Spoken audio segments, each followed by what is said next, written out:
wonderful twins who came together for the realization of this dream, providing quality healthcare service to this community. And ladies and gentlemen, it's amazing how God does his things. The founders, the originators, the proponents of this great, magnificent facility that we are witnessing today are also twins. And their first delivery here was also a set of twins. It's amazing. It means that God has something for this place. Shall we put our hands together for the vision bearers? At this point, we'll take our last speech from the founder. Iria, any honorable member of parliament, Honorable Carlos Ahinkra, any chief tourism authority, Penny Urakwesi Ajima, any police divisional commander, Ebekwa Kucha Ahumemu, na yenkoshe the facility that we're talking about. So I invite Kakra. Now wanum ninsuo no enti obetumi akasa. Yemfa nsembo enhia no.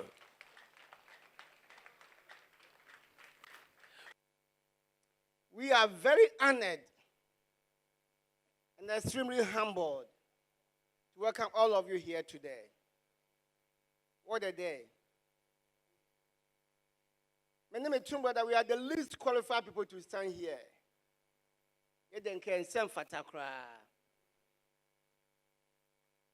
King David, First Chronicles chapter 17, verses 16. During his inauguration as the king of Israel, he said, "Oh Lord, my God, who am I? And what is my family that you've brought me this far? Rather me cry me no wine. My bush now cry no wine, rather me do some sway." This is our story. We started secondary school the first year, the first term, our father died. We nearly dropped out of school. Our mother did the best she could and said, "Kwame Meshamo." The crying nipa joining a boy for their shamo. Poverty was like our lifeblood. We lived with it. Many times at Opokora school, whilst our colleagues were going to buy food at the canteen to eat, my children and I were eating from the trash. Come out for ball of moon, you know, my diamanaka. Now, petting sardines, any toothpaste, I'm more used to near Chum near you too. My twin brother nearly died of hunger. He was so hungry he passed out. The house that we grew up in, there was no water, running water. There was no electricity. We never had a shoe. We never had a shed. Our colleagues at Opokwa gave us a name, calling us a jama, meaning a hearformer. We were bullied for being poor. And I'll never forget this as long as I live. And I said this at my mother's tribute, and it's worth repeating it. One day at Opokwa, our mother came to visit us. And she came barefooted.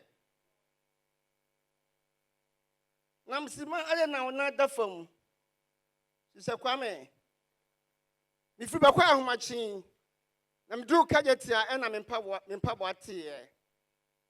I'm saying, man, I'm Pabwati to be shay. So Kwame to be shay made a term with school fees. And that was 1983. And that poor woman was holding 419 CDs. And she did not spare $1 to buy herself a charity. What a mother the Lord blessed us with. She did everything she could. One day, my mother owed some woman who came to collect her money. The mommy Johnny question passy. I'm saying the real feeling when to all sorry appeal, mammy no choir also appeal and the woman bomb panels to see. And a lot of blood.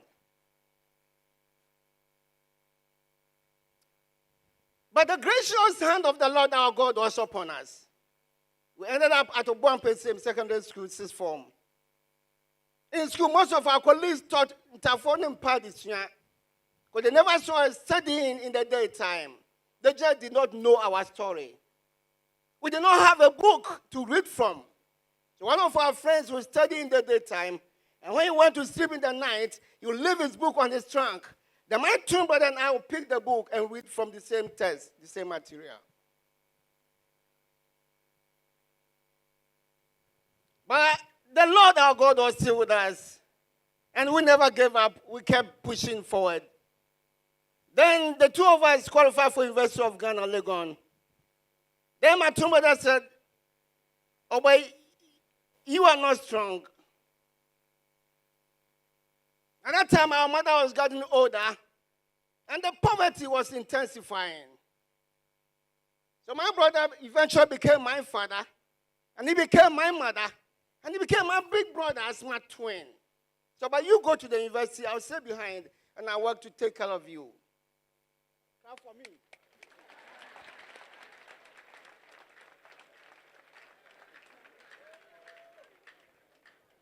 What a selfless brother the Lord brought me into this world with. When he gave me a bonus and I go buy one, get one free, gave me a twin to help me go to school. And he took up a job as a teacher, earning 12 cedis a month.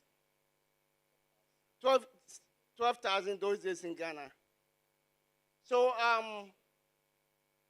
by the time I come back from college, from the university, my brother would have saved 48 cedis for the 4 months, and I'll take it back to school. So in the second year at Legon, a friend of mine in London called me and said, "Boy, I'm going to try London visa. It's okay. Let me go." But it was humanly impossible to get this visa because I did not have what they needed. I did not even have a bank statement. I did not have money to put in the bank. So all that I had left was me and my God.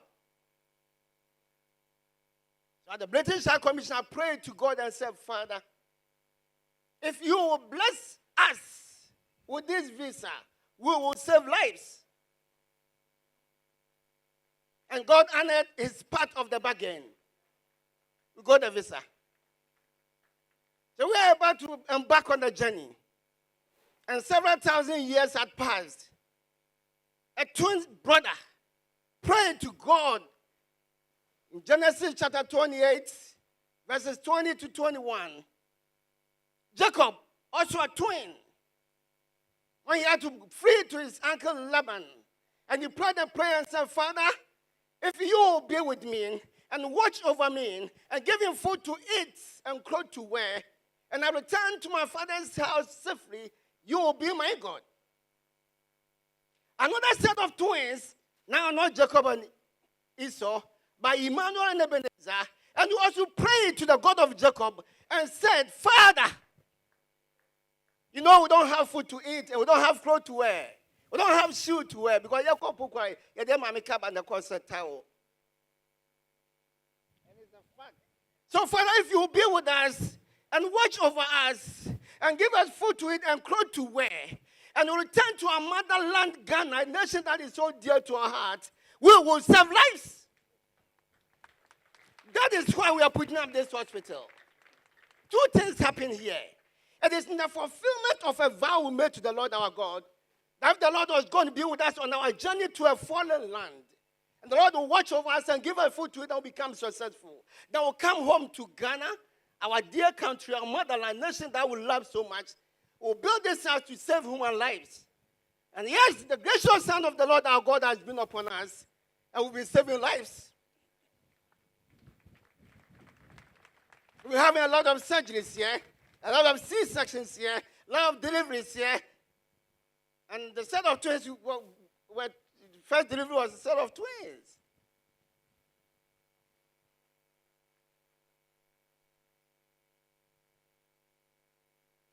BANAHENE Specialist Hospital is a business.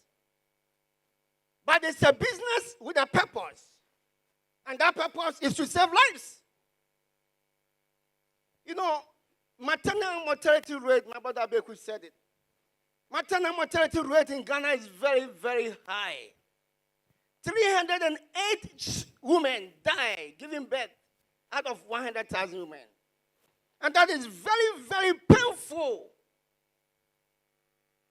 I have a question for every one of you. Do women have to die bringing forth a child into this world? No, a woman does not have to die bringing forth a child to the world. That is why we've put together the brightest and the best gynecologists in the country to work with us.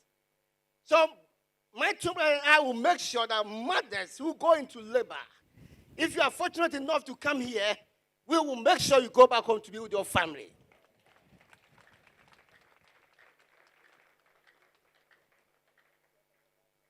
In fact, mortality rate is equally very high.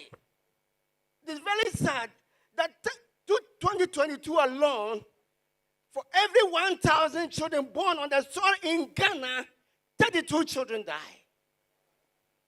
And most of the time, they die from treatable and preventable diseases. It breaks my heart that the child's life ends before it begins. You know, these children have already endured 9 months in the womb. And when they come out and join the bliss of life, their life ends before it starts. That's why my twin brother and I have put together life support machine to save every child who is born at BANAHENE Hospital. There was a phototherapy machine. The most kids who are born with jaundice and kidney issues will save their lives. And when a child is born prematurely, we have incubators to sustain them. My mother told me a story that when the two of us were 5 months old, we both had measles. At Yoruba Hospital, I died.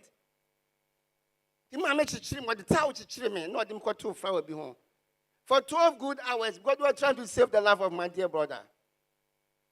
He was also fighting for his life. I had already died. There was no use fighting for me anymore. So my mother placed me there, waiting for my father to come and take the body to burial.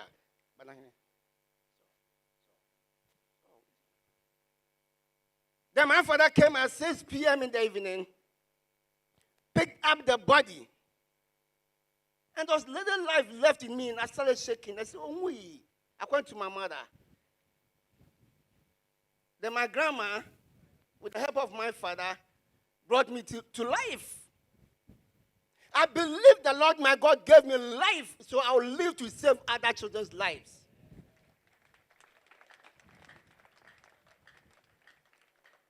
Many times, everyone is so sympathetic about orphans and widows.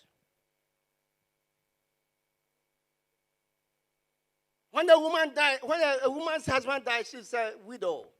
And when a man's wife dies, he's a widower. When somebody loses their parents, they are orphans. But there is no name given to the death of a child. I believe the pain was so excruciating that they couldn't come up with a name. The loss of a child. I have lived it. My twin brother has lived it. We understand. It is painful. You don't even want to wish that for your worst enemy. That wound never heals. The loss of a child. There's no name for that. Children born on the soil in Ghana here, you have good news. The twins will do the best you can to save you. The sad part of it is just these little 2 twin brothers. What can we do? How much can we do?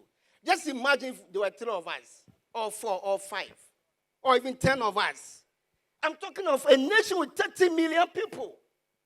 Together, all of us can do the best for our country. Let's all come together, be part of this vision, and let's build one of the best healthcare systems in the country.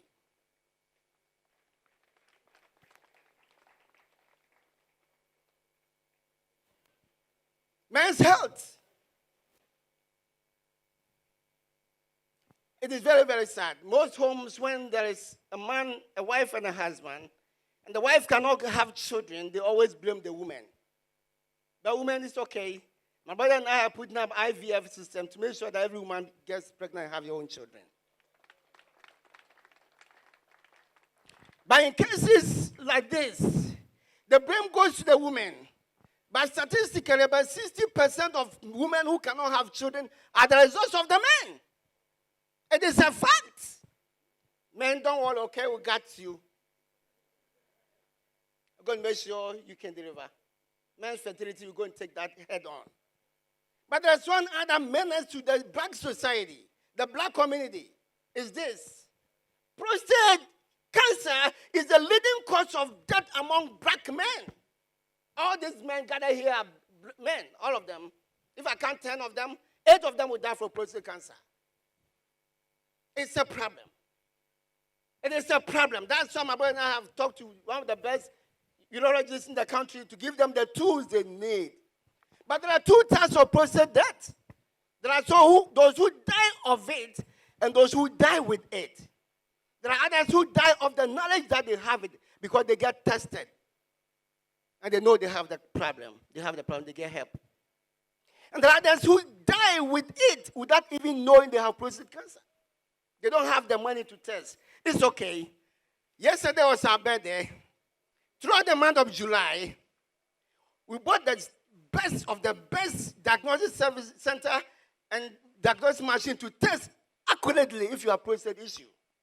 So throughout the month of July, any man here over the age of 40, or in Ghana or elsewhere, you can come to BANAHENE Hospital, get free testing. We will pay for it. That's just come and mention the BANAHENE Twin Brothers birthday gift to you. We'll make sure we care for you. Because we need to help our men. There are so many widows in this country. All that Ghanaian people can talk about is superstitions. And all those kind of things that are not necessary. They get sick. It is the only cancer that spreads through quickly. Help is on the way. We'll help you, man. Amen. You know, I think my brother could talk about that also. Medical tourism. A lot of Ghanaians who have money travel abroad to seek medical help every year. At least Ghanaians spend about $230 million every year seeking help abroad for medical help. 230 million every year. Majority of them just go for medical checkup. Medical checkup. Who will take care of you?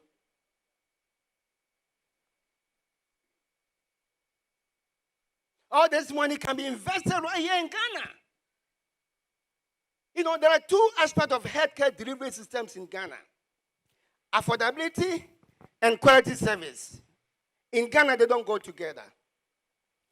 When the hospital is so affordable, they don't get the service they need. Even some doctors will not even prescribe certain medication to you. Or you won't even be asked to go and get the best test to get to know what problem you have.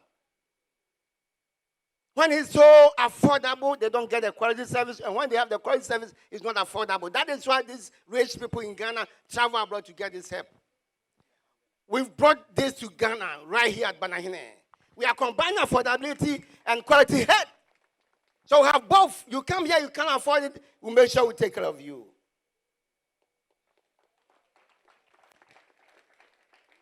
And there are a lot of Ghanaian healthcare professionals living abroad. This is the vision of the twins. We cannot do it alone.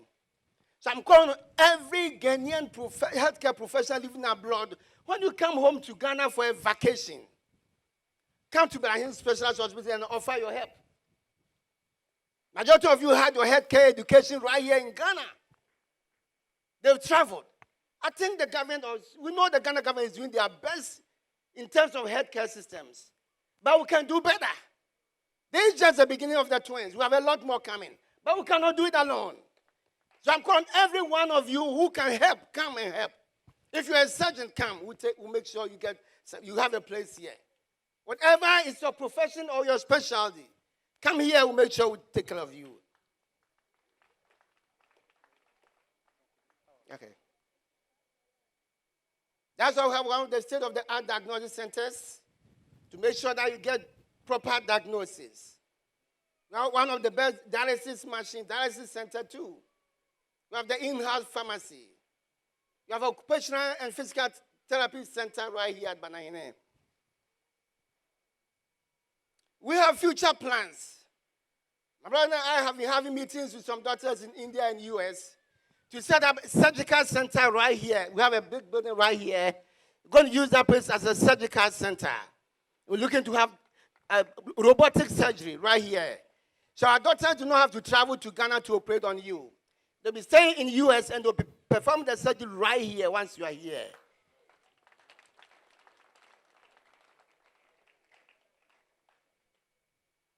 I have a dream that one day our children will be so proud of being part of this great African and Ghana heritage.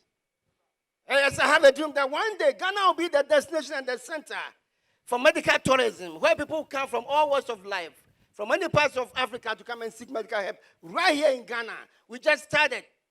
The best is yet to come.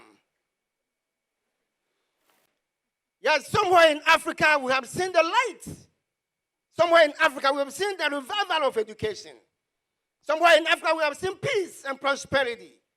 Somewhere in Africa we have seen hope. Somewhere in Africa we've seen the advancement of healthcare systems. And that place in Africa is right here in Ghana, right here at BANAHENE. Every one of you, let us all come together. And together we can give hope to the hopeless. Thank you.